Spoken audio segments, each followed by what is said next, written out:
I want you to imagine a world where algorithms are no longer mere lines of code, but powerful tools that solve problems faster than you can ever imagine. Today, we're going to dive into a concept that's so transformative. It has shaped everything from ancient seashells to stock market. This concept is called dynamic programming. You're welcome to today's lecture on dynamic programming. It's a powerful strategy behind some of the world's most efficient problem-solving methods. But to truly appreciate its power, we're going to start with a very simple example, an example that's been hiding in plain sight. It's embedded in the structure of nature, art, music, even in financial markets. This concept is the concept of Fibonacci sequence. See, it might seem like a simple progression of numbers, but hidden inside it, we think that there's a powerful lesson on how we as computational scientists, we can break down complex problems into manageable parts, the pros and the cons. The dynamic programming, it allows us to solve problems like the Fibonacci sequence, problems that might otherwise take a long time, hours, days to solve, but we can solve all those type of problems just in a few seconds. How do we accomplish this? It's the simple premise behind dynamic programming is to avoid repetition. We want to avoid repetitive calculations. We will store intermediate values in a table. So by storing intermediate values in a table, it helps such that rather than recomputing an intermediate value, we can look into the table, pick the value and use. That way, it helps us to solve complex computational problems that would otherwise take a really long time in a very short time. So for today, our focus is going to be on dynamic programming approach. The introduction is going to be based on the Fibonacci sequence. We will take a look at it right now. See, we know the Fibonacci sequence can be calculated with a very simple formula. But without dynamic programming, the calculation will take a long time. As an example, if you want to calculate the 50th Fibonacci number, this is going to be an exponential nightmare because there are so many redundant calculations, recursive calls, again and again. So imagine calculating the 50th Fibonacci number without the dynamic programming technique. You will require about 20 billion calculations. But by using dynamic programming, it reduces the number of calculations from about 20 billion to mere 50. And that's where the power is. So by understanding dynamic programming, you are able to solve complex computational problems that will take a really long time in a very short time. So this example shows how we can generate the Fibonacci sequence. We have the base cases when we're computing the Fibonacci of 0 or we're computing the Fibonacci of 1. Those are the base cases. The Fibonacci of 0, which we're going to be calling F0 from now on, is 0. The F of 1 is 1. So to compute F of 2, we will add F of 0 and F of 1, so which is going to be 1. Now we continue this. F of 1 is 1. We had F of 2 plus F of 1. So F of 3 becomes F of 2 plus F of 1, which is 2. So we keep doing this. Recursive call, repeated recursion, makes the algorithm to run very slowly. So at the end, we have the number F of 6 is 8. But so now we can write a recursive function. So our recursive function can compute this. So it's very simple. We have the two base cases. Then we will have the recursive case, which would build on the previous two numbers that we've generated. But at each point, there's a recursive call. Repeated recursive calls makes this algorithm to be an exponential running time. I'm going to look at a recursive algorithm to solve the Fibonacci sequence. We're doing this in Python. Fibonacci of n is a non-negative integer. I want to compute the Fibonacci sequence. We have the base cases when n equals to 0. Next, we're going to have a recursive solution to solve the Fibonacci sequence. We want to compute the Fibonacci of n. N is a non-negative integer. For base cases, Fibonacci of 0 is 0, and Fibonacci of 1 is 1. For the recursive case, in n is 2, you know that Fibonacci of 2 is going to be equal to Fibonacci of 1 plus Fibonacci of 0. We have the general formula. So why don't we go ahead and write this function? We start with the base cases. So if n equals to 0, what do we return? We will return 0. Else, if n equals to 1, then we will return 1. Those are the two base cases. Then we get to the recursive case. Now we can compute the Fibonacci of n based on the Fibonacci of n minus 1 and Fibonacci of n minus 2, plus Fibonacci of n minus 2. This is where the recursion is happening. So, and that's the simple technique. So first we focus on the base cases, then we have the recursive case. The recursion should always move towards the base case so it can terminate at the end. So this is the first portion of it. Next, we're going to look at applying the concept of dynamic programming to solve this problem. So what would it look like? So the basic premise is we will need to use what we call a memo.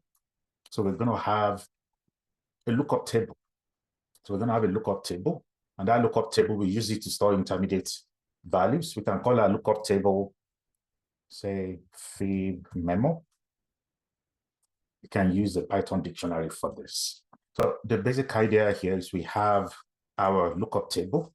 Next, we can work all the way up for each number between 0 and n. Because the way indexes is done in Python, we need to add 1 to that because that value of n is important.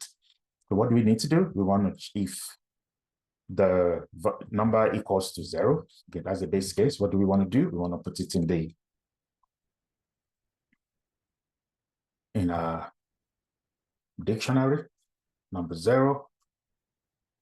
Else, if the number equals to 1, again, we're going to assign number 1 to that.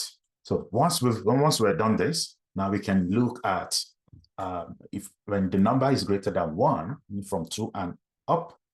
So for that, we're going to say the fib memo for num is going to be the fib memo for n for the number minus 1 plus the fib memo number minus 2.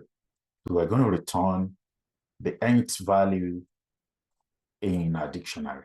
We're going to return fib memo at number n.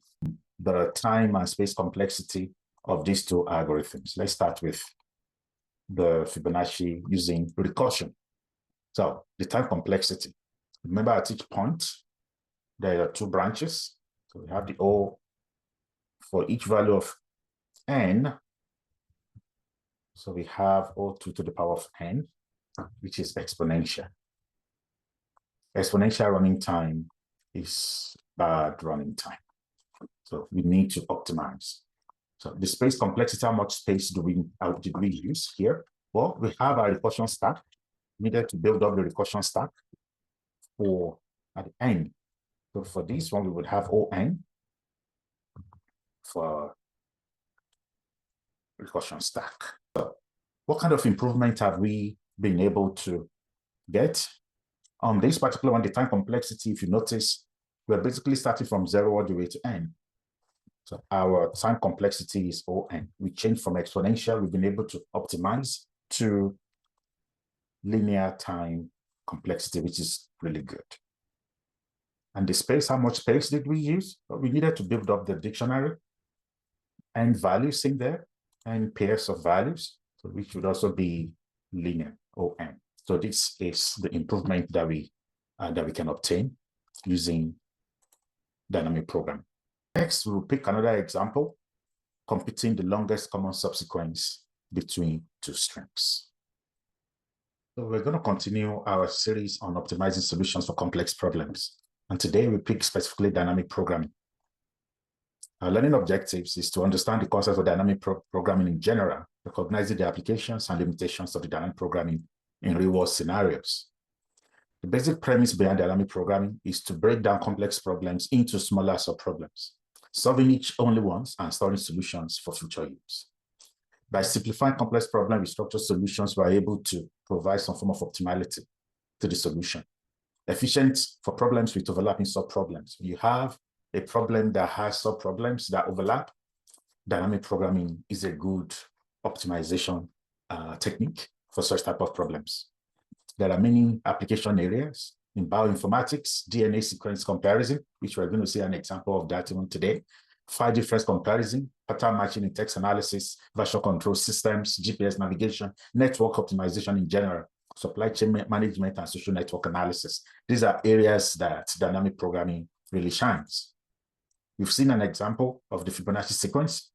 Next, we're going to look at the longest common subsequence problem. Between two strings, what's the longest common subsequence? This is especially useful in application areas such as bioinformatics, when there are two organisms and you want to compute the similarity between them. How similar are those two organisms? By looking at the longest common subsequence between them. The longer the common subsequence is, the more similar those two organisms are. Graph algorithms are also really crucial when it comes to dynamic programming, to compute the shortest distance between two points on a graph. Okay, think about the GPS system. So think about social networks. So these are graph algorithms, and dynamic programming really shines in that space. We have algorithms such as the Dijkstra's algorithm to compute the shortest distance between two nodes that has positively weighted edges. So next, let's take a look at the longest common subsequence. How do we compute the longest common subsequence between two strings? Like I've mentioned, for bioinformatics researchers, they often need to do this. A strand of DNA consists of a string of molecules. These are called bases. Where the possible bases are, there are four, okay, adenine, cytosine, guanine, and thymine. These are represented as a string over the four element set ACGT. So here we see an example, two organisms, S1 and S2, with their DNA sequences. How similar are these strands of DNA? How closely related are the two organisms? How should we define their similarity? Well, there are different ways we can define similarity. We could say, why don't we compute the substring? If there's a substring between the first DNA and the second one, could that be a potential similarity score? Or if the number of changes, number of edits needed to turn one into the other, if it's small enough, we might use that as a form of similarity score between two DNA strands. But there's a third option to generate a third strand. You can generate a third strand, S3, in which the bases in S3 appear in each of S1 and S2. But they don't have to appear in a consecutive manner. So this is what we refer to as subsequence. So picking two DNA strands of two organisms, can we compute the longest common subsequence between them in an efficient way? So there's a brute force way to do this. We can use a plain old recursive method. The challenge with recursive method for this is when the length of a DNA strand is large enough, we start running into trouble. It gets slow, unnecessarily slow.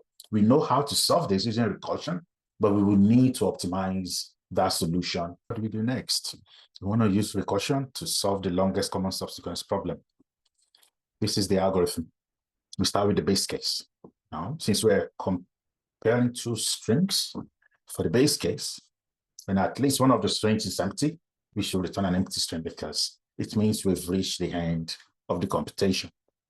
But for the recursive cases, in fact, there are two recursive cases that we would need to factor into our algorithm. The first is when the first character in the first string is the same as the first character in the second string. So in such a case, it means, like here, G equals to G. So when that happens, it means we found the first common subsequence. So we can add it in to our longest common subsequence. We have a G. Okay, next, so when we've done that, when X naught equals Y naught, we concatenate X naught to the longest common subsequence. So the longest common subsequence, we will concatenate G to that. And then we continue recursive calls on the rest of the substring in both X and Y.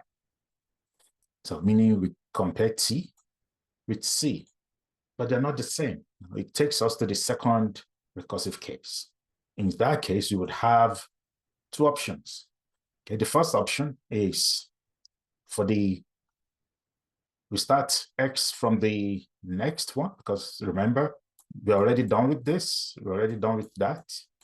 Okay, so now we would say from G all the way up, that's from the second character, and the entirety of the string Y. We're going to continue our recursive call. So we call that LCS1. And we would do a similar thing by looking at the entirety of X and then starting Y from the second character all the way to the last one. We will apply our recursive call to that. So we call that LCS2. So now, how do we combine them? So we want to pick the longest between LCS1 and LCS2. We're going to concatenate the longest string to G. So this is what we need to do. Now let's take a look at what this looks like in our code. So next, we're going to write the recursive function to compute the longest common subsequence. We start with the base case.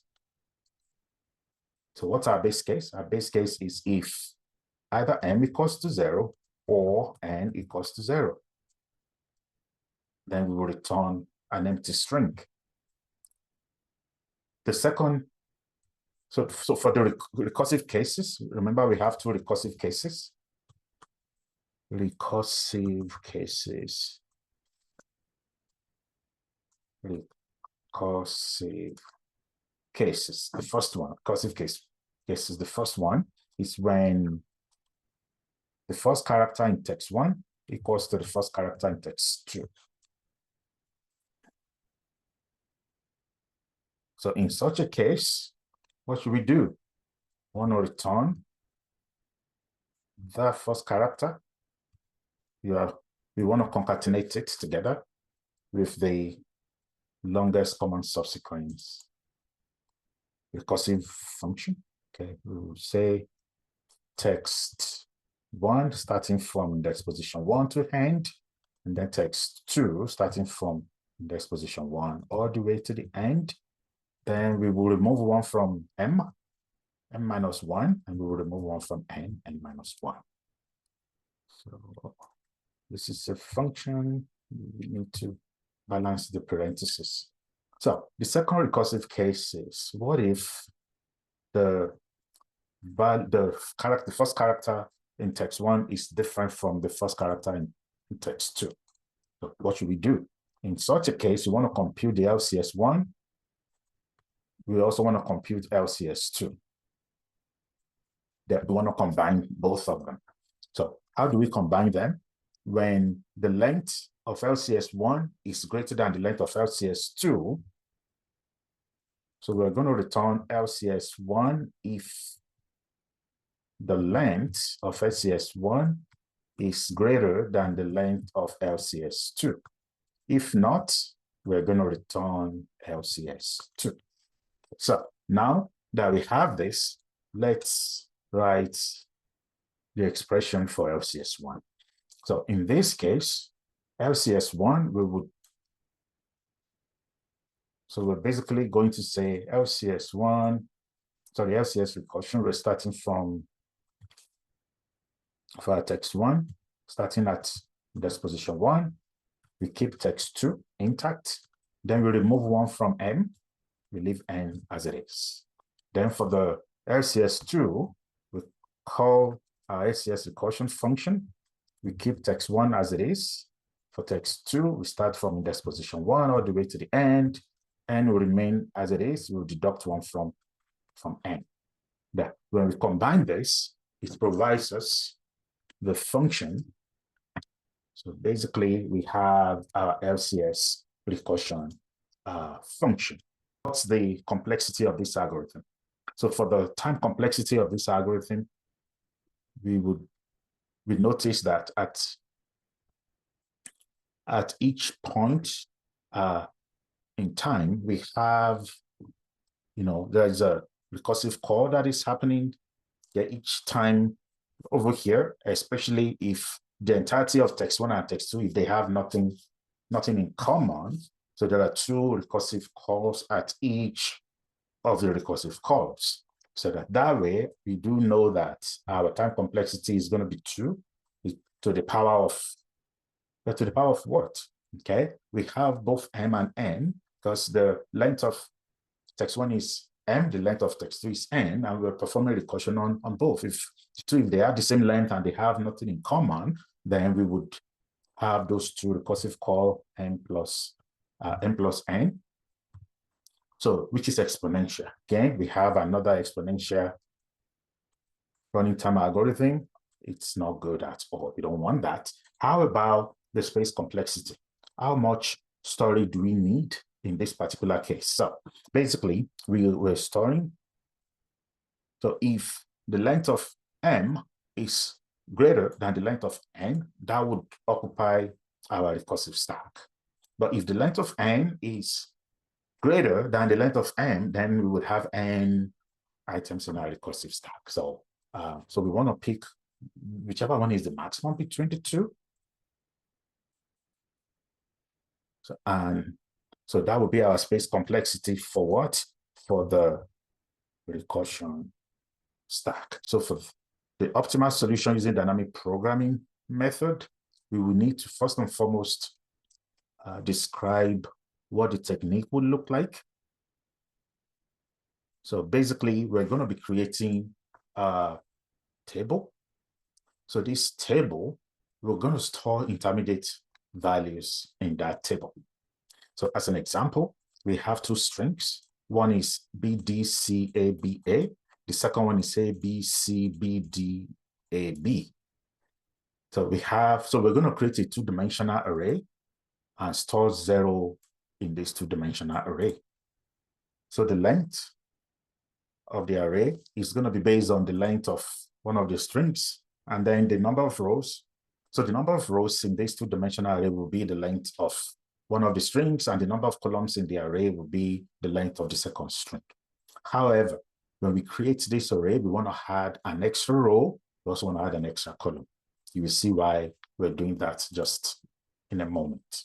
Okay, so what we want to do is to compare between the first character in the first string and the first character in the second string.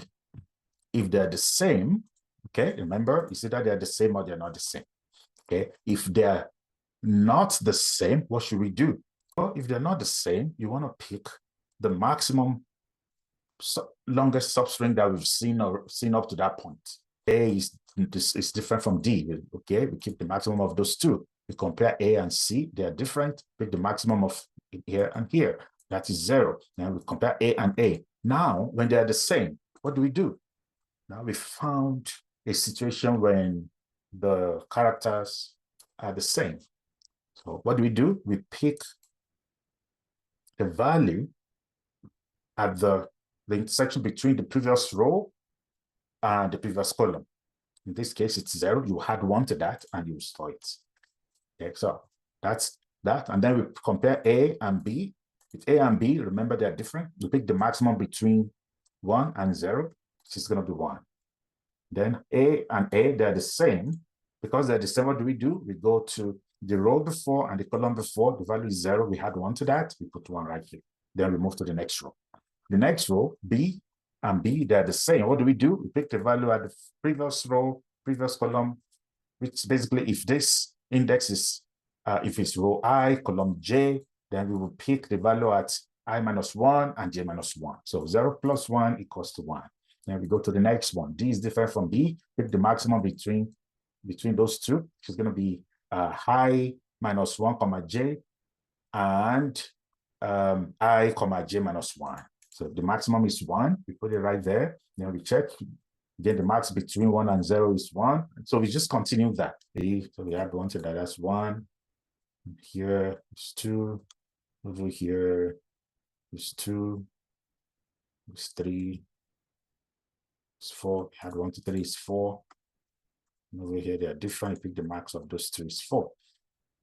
So now that we have this table, okay, we can use this table to figure out what's the longest common subsequence between the two strings. So how do we do that? So the simple technique is to start from the last row and the last column. So from here, okay, we're looking for when the characters are the same. So in this case, B and A, they are different. But when they are different, just the same way we got here, we want to go back, retrace our steps backwards. So we're not going to pick either of them as part of the longest common substring, no. So for this one, we can go up or we can go to the left. We calculate the maximum of those two. And it doesn't matter. In this case, it's more of exhaustive. So we want to pick the max. So if they're the same, it means there's the potential to, have to navigate the two paths. Here, let's just go up. So in this case, we're comparing A and A, they're the same. So now we want to add it. Okay, we're going to include A. We're going to put it at the end. So A is going to be right there. So from here, and remember, we're only looking for one of the optimal solutions. So as soon as the length of longest common subsequent that we can reverse engineer, as soon as the length equals to 4, we're going to stop. So that's what we're looking for. So from here, see, so we pick that. So because of this, we're not going to look to the up or the left. No, we're going to look to the one directly, the I-1, J-1. So that's where we would go. We compare B and D, they are different. So because they're different, now either we go up or we go to the left, but we're going to make sure we compute the max of those two. Well, 3 is greater than 2, so it means we're going up. So we check, is B equals to B? Yes, it is. So so B is the next one. And we were here, okay? So we were here. So why don't we label the situations when okay, I'm just going to, all the ones that are equal, I'm going to change to, so let me change it to blue, okay? And over here, we're picking this B, let's change that to blue. So from here, B equals to B, so where do we go? We definitely need to go here to F5. We check C is different from A. Now we look to the left, we look to the up, we pick the maximum. The maximum happens to be right here. Number 2, check C and C, they're the same, meaning we found another one. Okay, we found another one. Now over here, we're going to put C. So now that we found it, okay, we need to go to I-1, J-1. So we compare B and D, they're different. So because they're different, we look to the left, look to the up, we pick the max. The max in this case is right here, cell C4. B equals to B, that's good. So since B equals to B, we pick that, we put it right here, B, and the length is 4. We're done. We're done. So this is one of the paths, one of the solutions. There could be other ones. So especially in the actual file, when it comes to dynamic programming, you're looking for just one of the optimal solutions. It's not a single one. It's possible to be a single one, or it might be multiple. So what you're looking for is just to find one of the optimal solutions. Once you found it, we're good. So this is what we now need to go and write a function that will help us to achieve this. So there are 2 steps to it. So the first step is to construct this 2-dimensional array, this matrix. That's the first step. Once we have this array, then the next step would be to basically reconstruct things and figure out what the longest common subsequence would be. So the next thing we're going to do is to optimize the recursive longest common subsequence function that we wrote before. This time around, we're going to use the dynamic programming using a memo to store intermediate results, as we saw in that table in the spreadsheet. We're going to implement that algorithm. So here is it. It's called the LCS memoized with text 1, text 2, the length of text 1 and the length of text 2 given. So the length of text 1 is n, length of text 2 is n. So why don't we start with the first step? Okay, this first step is to, remember the first step is to compute, is to generate the table. Okay, to generate the table. Generate the 2D array. That's the dynamic program table. So that's the first thing we're going to do. So we are going to call that. So let's call it LCS memo. So we're going to create a 2-dimensional array, the n by n, in the actual n plus 1 by n plus 1. So that's what we want to do. And we're going to store value of 0 in this 2D array. Okay, so we're going to have an array, okay, for I in range. Remember, we need to make this m plus 1 because we needed to add that extra.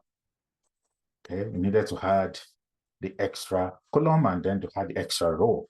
Then from here, we're going to say for j in the range of n plus 1. So what value do we want to keep? We want to store initial values of 0. We're going to store 0 right there. So this will give us the n by n array, and then we can have right here, say for a row in the range of m. We would also have for column within the range of n. So when we have those two, now we want to check if the value, remember our text 1, okay, if that value equals to, so we're checking if the first character in text 1 equals to the first character in text 2, on and on, if they're the same. So what do we need to do? The LCS memo, remember we would have to say, okay, so we're starting, this is the construction phase. The construction phase, we go to I plus 1, we go to row plus 1, column plus 1. When we're doing the second part, we will do minus. The right here is going to be row plus 1. Okay, we go to row plus 1 and then the column plus 1. You will add 1. We'll add 1 to that. 1 plus, again, we pick row and then column right there. So that's what we put there. If not, what do we do? Else, what are we going to do? Here we will compute LCS1. We will also compute LCS2. So what we're going to do with them is to go to our memo. Remember the memo we're creating, the 2D array. We will say the row plus 1 and the column plus 1. That's where so we want to store the maximum value between LCS1 and LCS2. So now what is LCS1? LCS1, we pick from the memo by 1. Now for LCS2, okay, the row will move up by 1, but the column will remain the same. The column will remain the same. So that this way, we'll be able to generate the two-dimensional array. Step 2 would be to bring all of the information together. So that this way, we have our intermediate value. So next is to, so I'm going to go down here. So next is step 2. We want to select characters by characters and concatenate them together to form our longest common subsequence. We will say we want to construct the longest common subsequence from the LCS memo. So that's the next thing we need to do. So how do we go about such? Well, we can use 2 pointers. Okay, we can use 2 pointers. I'm going to call the set pointer 1 and pointer 2. We're going to initialize them at m and n. M is the length of text 1, n is the length of text 2, meaning we're starting at the very bottom of the two-dimensional array, the memo that we created. Now, what else do we do? We're going to have a while loop when the pointer 1 is greater than 0. Okay, the pointer 1 is greater than 0. And pointer 2 also needs to be greater than 0. So in that case, so now what do we do? We want to check text 1, pointer 1, because the value at pointer 1 minus 1 equals to text 2, pointer 2 minus 1. So if they're the same, we found the same character, it means our longest common subsequence reach up to this moment, we have not initialized. We need to initialize it equals to, sorry, empty string. So now we can concatenate everything together. Okay, we can concatenate it together. We say text1 pointer 1 minus 1. It doesn't even matter whether we pick text1 here or we pick text2. They're equal. So when we have all this, then we want to concatenate LCS value to that. Okay, LCS equals to text.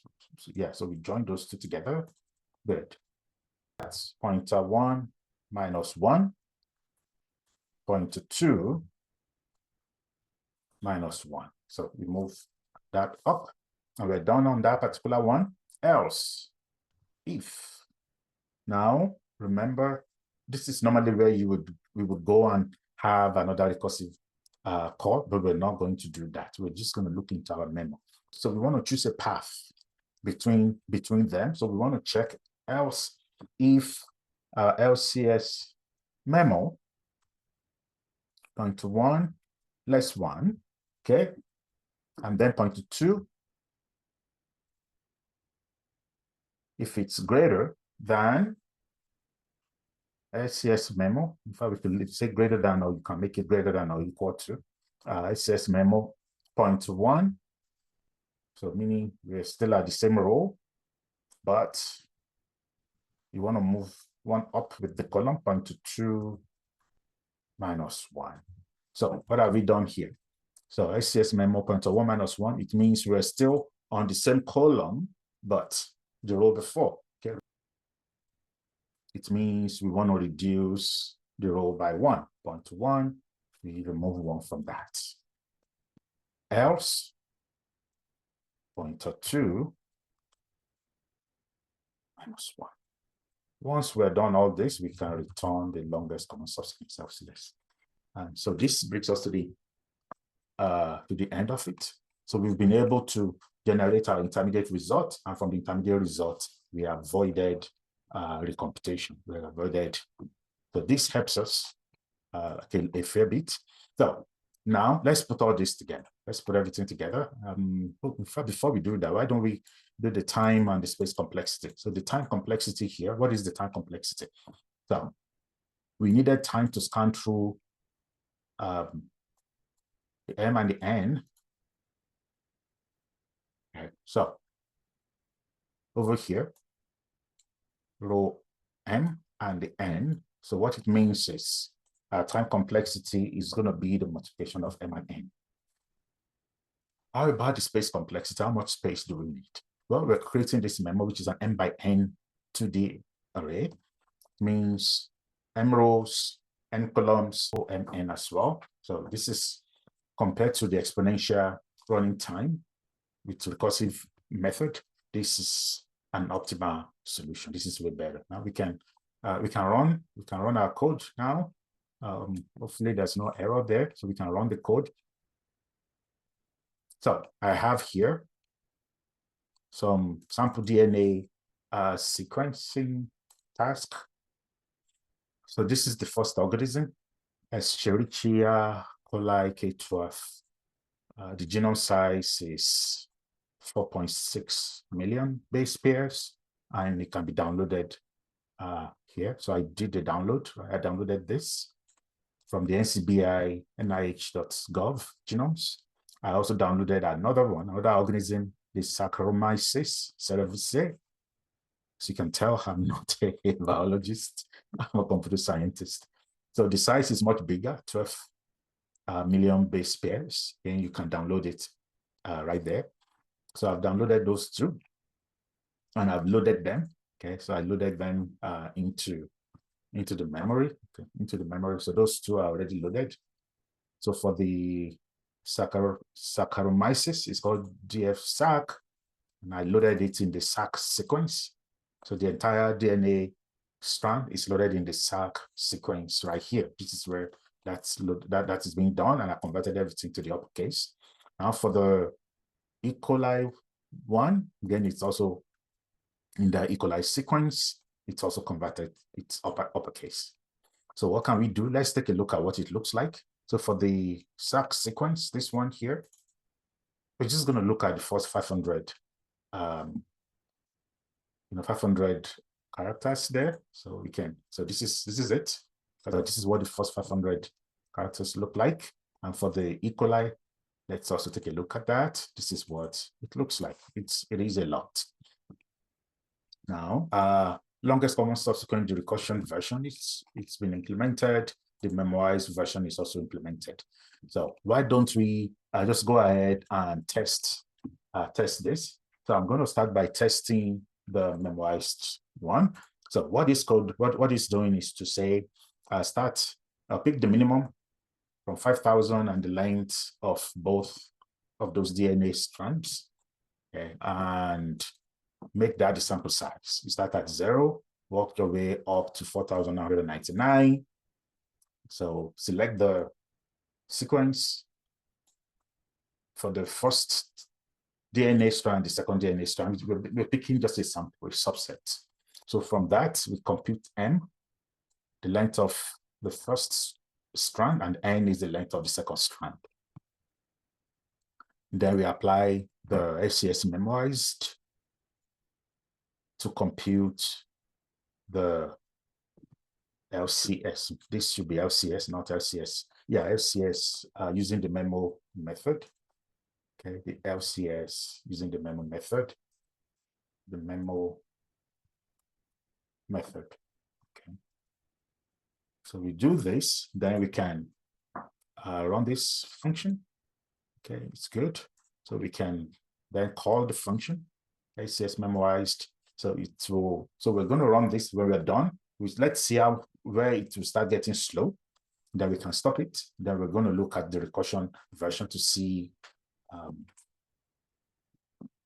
from this is a personal computer, what can be done here.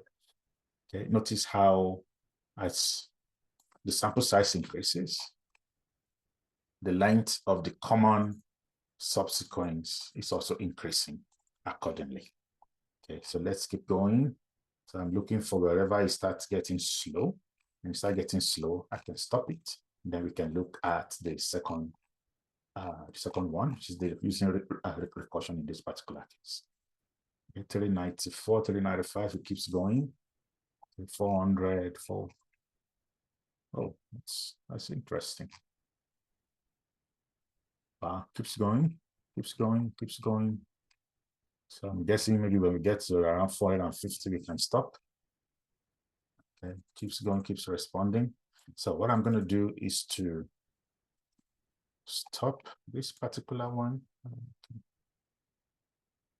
I'm going to say stop. So that should have stopped by now. Okay, it stopped at 491, but we see how it keeps going. Now let's try the same thing for the recursive method. ICS using the recursion method. Okay, I'm just going to call this LCS.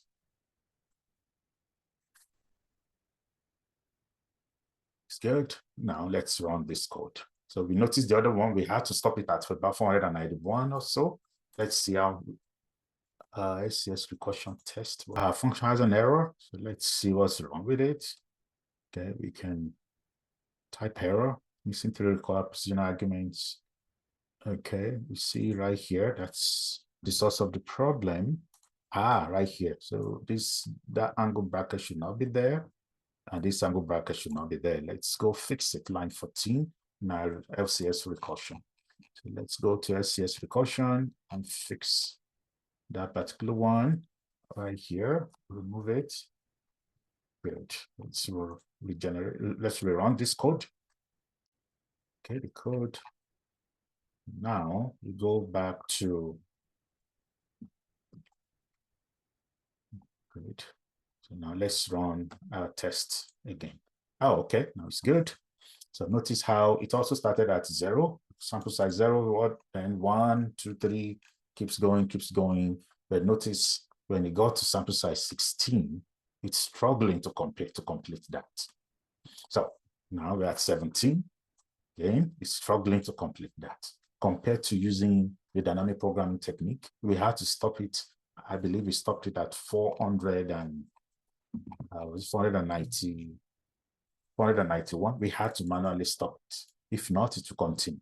But over here with the recursion, yeah, so it's struggling because of there's unnecessary computation. So what can we learn from this?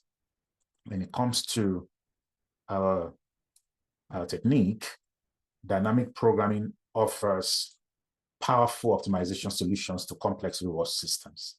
So we're going to continue this discussion, discussing other algorithms in our next class. We will pick finding the shortest path between two nodes in a non-negative weighted graph. We're going to be looking at the Dijkstra's algorithm for computing the shortest distance. We would also look at situations when the edges between nodes in a graph could potentially be negatively weighted. If it's negatively weighted, the Dijkstra's algorithm will not be able to help. In such a case, we will look at the Bellman-Ford algorithm. And there are other algorithms that we can still take a look at, like, for example, the rod-cutting algorithm, the traveling salesman's algorithm, the knapsack algorithm. So we can look at some of these algorithms in subsequent classes. So I hope that based on what you've seen here today, that you begin to appreciate just being able to provide optimizations. Okay, that you can provide optimizations when you solve complex problems. Dynamic programming is one of the tools in your toolbox that you can use for that purpose. Okay, and so I think this brings us to the end of the lecture. Thank you for watching and thank you for listening. I'll see you in the next class.